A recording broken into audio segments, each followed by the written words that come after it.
할렐루야. 매일 영상 예배 오신 여러분들을 주님의 이름으로 환영합니다. 오늘 마가복음 4장 30절에서 32절 말씀을 가지고 함께 잠시 은혜를 나누도록 하겠습니다. 오늘 우리가 보는 이 말씀은 예수님께서 하나님의 나라를 어떻게 비교하고 어떤 비유로 나타낼까라는 질문으로 시작합니다. 이 질문에 스스로 대답을 하시기를 31절에 보니까 하나님의 나라는 겨자씨 한 알과 같다라고 말씀합니다. 그런데 예수님께서 말씀하시기를 31절에 더 보면 겨자씨는 모든 씨보다 작은 것이라 말씀합니다. 이 말은 하나님의 나라는, 즉 천국은 작다는 것을 의미하는 것이 아닙니다. 겨자씨는 매우 작은 씨입니다. 물론 겨자씨보다 더 작은 씨들이 있지만 성경 배경인 팔레스타인 이 지역에서는 아마 가장 작은 씨였을 것입니다. 겨자씨는 매우 작은 씨지만 심어서 자라게 되면 나중에 3m에서 4m까지 자라게도 됩니다. 그러니까 예수님께서 겨자씨를 하나님 나라에 비유하신 이 핵심은 씨에 초점을 두신 것이 아니라 씨가 뿌려졌을 때에 일어나는 일에 초점을 두신 것입니다. 신약 성경 당시에 이스라엘이 기대한 하나님의 나라는 아주 보잘것없는 모습이었습니다. 아마도 겨자씨를 보는 것 같은 그런 반응이었을 것입니다. 그래서 유대 지도자들이나 다수의 백성들이 하나님 나라에 대한 반응하는 모습을 보면 천국에 대한 이해가 없었던 것이 확실합니다. 이런 상황에서 예수님께서 하나님의 나라의 시작을 겨자씨에 비유하면서 그 나라의 비밀스러운 모습을 조금씩 전하기 시작합니다. 겨자씨는 매우 작은 씨지만 자라게 되면 매우 큰 나무와 같이 됩니다. 하나님의 나라도 이와 같습니다. 하나님의 나라의 역사는 지극히 작은 것에서부터 시작된다는 것입니다. 예수님의 시선은 성경을 보면 항상 늘 세상에서 소외된 자들에게 향하고 있었습니다. 그래서 마태복음 25장 40절에 보면 너희가 여기 내 형제 중에 지극히 작은 자 하나에게 한 것이 곧 내게 한 것이다 라고 말씀합니다.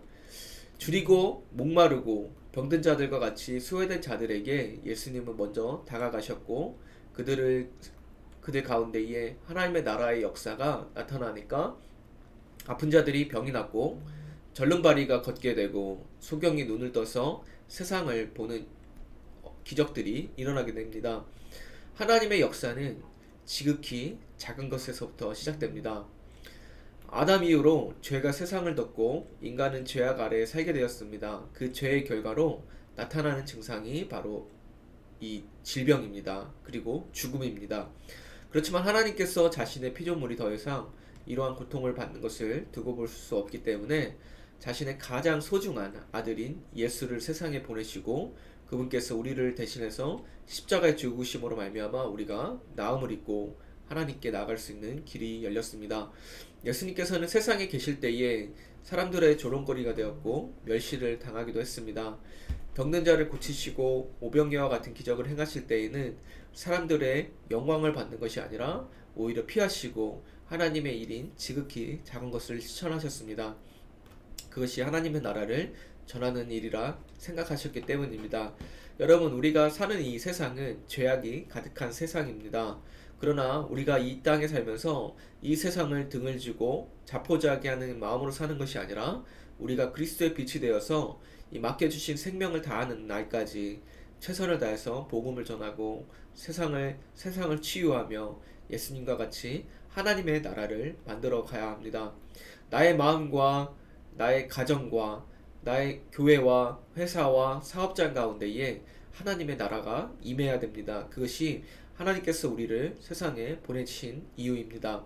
비록 그 하나님의 나라는 우리가 이 땅에 살아갈 때에 완전한 것은 아닙니다. 이 완성은 예수님께서 다시 오실 때에 완성이 되어지는 것입니다. 그렇지만 우리는 여전히 사단과의 싸움을 해야 되는 것이고 전쟁을 해야 됩니다. 그래서 우리가 사단에게 나의 삶의 바운더리가 무너지지 않게 해야 된다는 것이죠. 에베소서 4장 27절에 보면 마귀에게 틈을 주지 말라라고 말씀합니다. 사단에게 우리의 마음이 빼앗기지 않도록 해야 하며 우리가 틈을 주지 말아야 합니다. 우리의 마음이 하나님께서 자정하시는 나라가 되어야 합니다. 겨자씨가 큰 나무가 되듯이 우리의 믿음이 성장하여서 하나님의 나라가 우리 안에 임하기를 원합니다. 하나님의 나라가 임할 때에 두려움이 떠나고 근심이 떠나게 됩니다. 성경에 보면 엘리야 선지자가 있습니다. 이 엘리야 선지자가 바알과 아세라의 그 선지자들과 싸움 후에 갈멜산 꼭대기에서 비를 주시도록 하나님께 기도를 했습니다. 일곱 번째 가서야 비로소 바다에서 손바닥만한 크기의 구름 한 점이 일어나게 되었고 3년 6개월 동안 말라있던 이스라엘 지경에 충분하게 적실 정도의 많은 비가 내렸습니다. 손바닥 크기의 구름 한 점과 같이 작고 미미하여 보잘 것 없어도 그 일을 주관하시는 주체가 하나님이라면 반드시 위대한 역사가 일어날 줄 믿습니다. 겨자씨만한 믿음이 세상을 바꿀 힘이 있습니다. 우리의 마음과 믿음이 항상 하나님 안에 머물 때에 그 믿음의 씨가 성장될 줄 믿습니다. 하늘로부터 오는 그 양식을 먹고 마실 때에 우리의 믿음의 겨자씨처럼 성장하여 2배, 3배로 성장하는 저와 여러분이 되시길 주님의 이름으로 축복합니다. 그래서 우리가 이 땅에 사는 동안에 어떤 시험과 유혹이 올 때에도 흔들리지 않고 그 믿음을 붙잡고 오직 하나님만 바라보시며 그 얼굴만 구하시는 저와 여러분들이 되시기를 주님의 이름으로 축복합니다.